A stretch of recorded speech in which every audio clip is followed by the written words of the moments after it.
Okay, we're back. Sorry about that.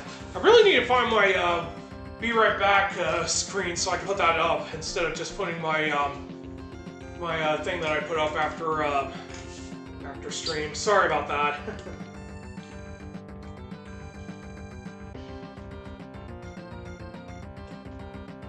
Anyway, welcome Bloody Master. Hope you're having a good day. Probably won't be doing a whole lot of talking on chat because I'll be doing focusing mostly on doing guides. Let me go ahead and create a save point right here.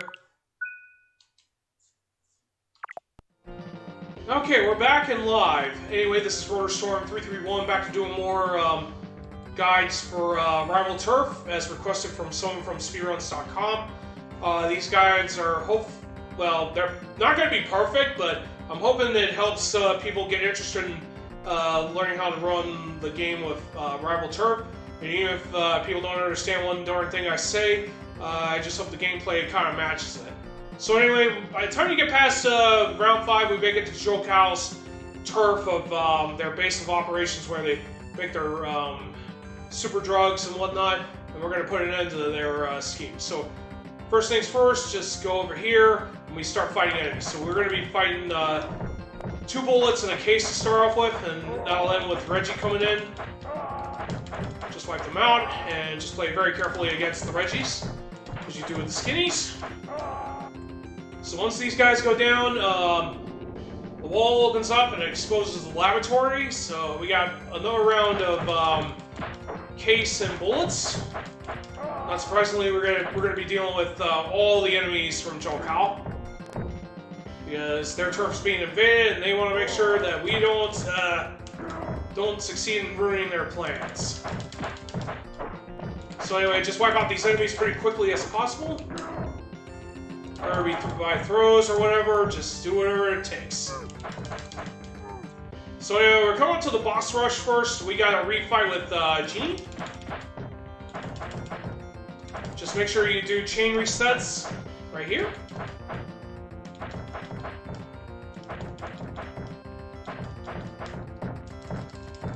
Darn it.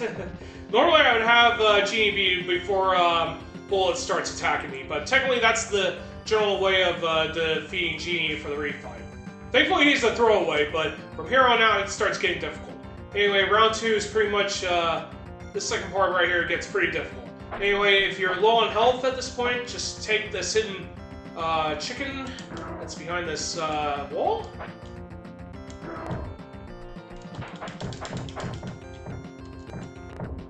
And just wipe out these enemies. The enemies that come out are Case, 2 skinnies, and a dingo.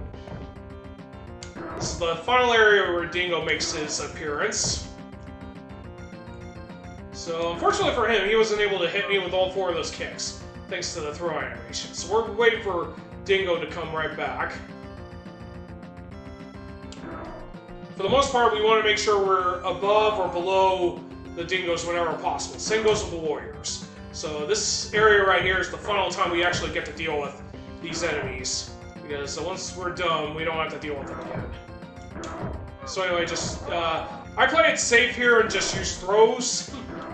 You may want to try chain attacks, but I would try not to be on the same plane as these guys. They tend to throw their spin kicks most of the time when you're on the same play level as they are. Yeah, he went for that powerful kick there.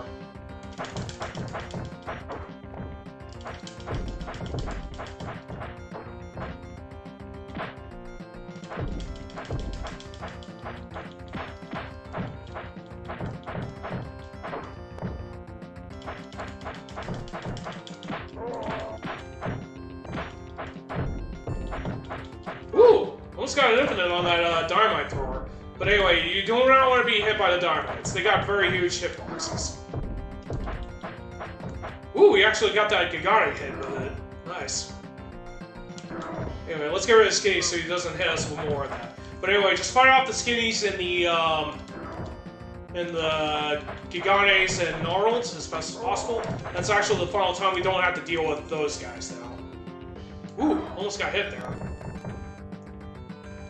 Unfortunately, we can't fight Butch now because he got hit with the powerbomb, so we cannot hit him until the 2 to 4 second phase is over.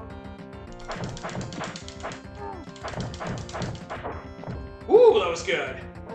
Like I said before, it's very rare to get enemies grouped together.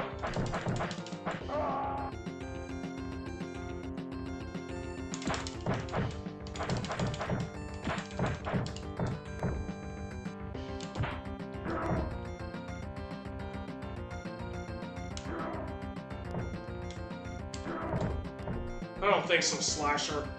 Whoa! I've never seen him do that before.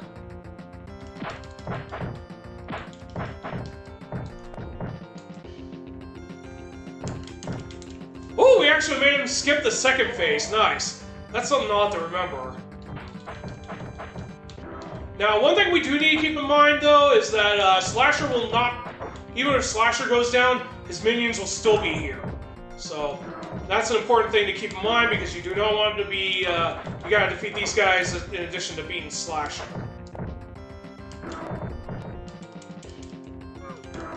So by the time you get Slasher down to this part, you still have to fight all the enemies. This is very unique because most of the enemies will just usually flee, like they did with Genie refight, but with the Slasher fight, you've got to defeat every enemy reinforcement that comes out. Unfortunately, the two warriors have very high vitality despite having 2 health bars. So anyway, we're coming up to the third one. This is the last time we have to fight the martial artist, which is good to know.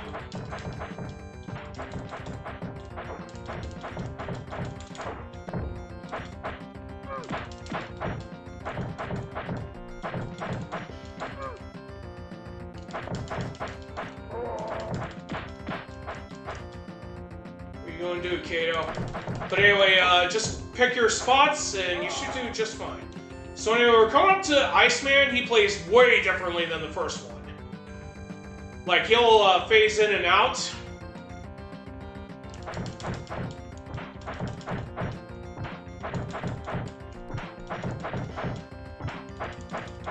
But anyway, you want to keep Iceman to the right as much as possible.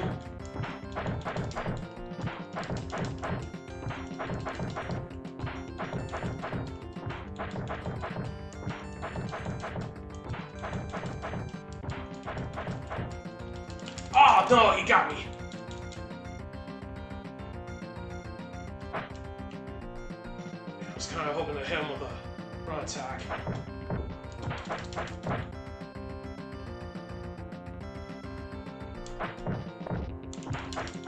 Alright, there we go. That was not perfect, but that's just how the fight goes sometimes. Anyway, once you beat Iceman, just pick up this, and you get to deal with the last of these enemies right here, which consists of 1 case, 2 bullets, I should say 3 bullets, followed up by a Skinny and a Reggie. Unfortunately, those 2 have access to Diamond. So that's basically all the enemies we get to fight now. So anyway, Reggie does take quite a bit longer to bring down. Unfortunately, since we used the power bomb, he becomes invincible for a bit, but as long as you avoid the dynamite, you're pretty much good. So anyway, we're coming up to get against Big Al, and one annoying thing about this fight is that Big Al has a Butch that comes out and mostly supports him. Yeah, I'm just filling around to see if anything happens. But yeah, sometimes you can avoid having to deal with Butch. One trick right here is that you can do this, and you can basically attack him after he comes down from a Falcon Punch. Falcon Dive Punch, I should say.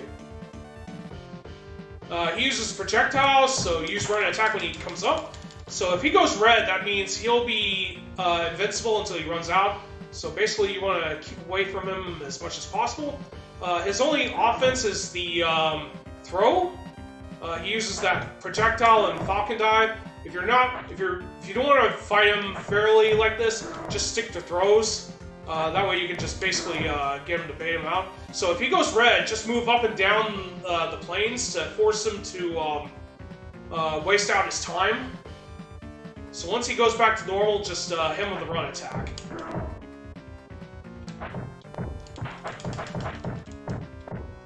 And you can do this as well.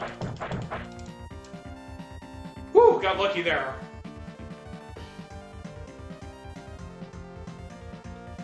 But basically, you want to have him waste his angry mode so that he goes back to normal.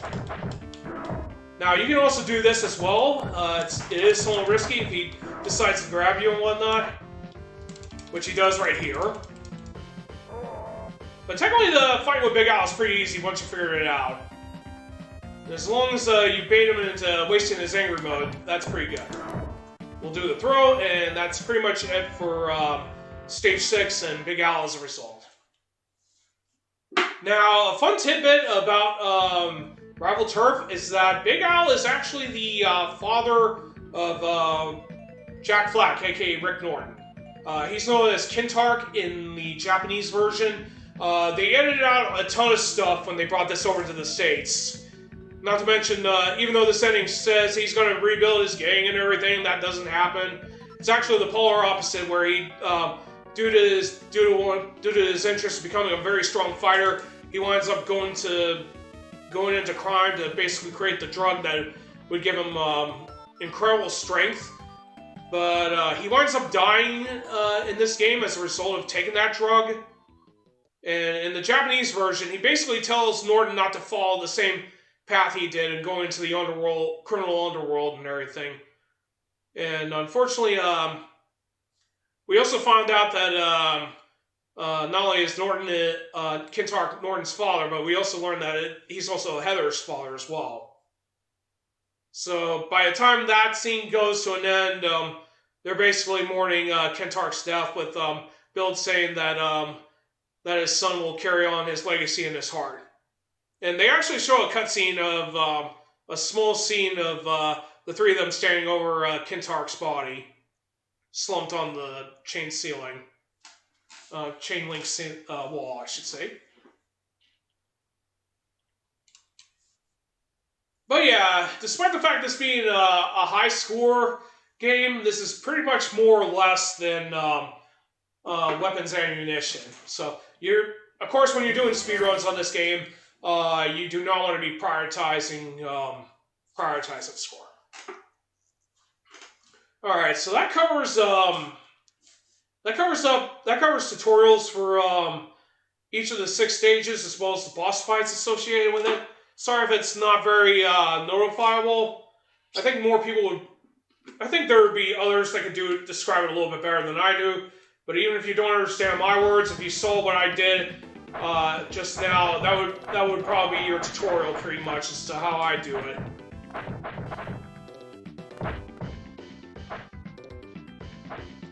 Ugh.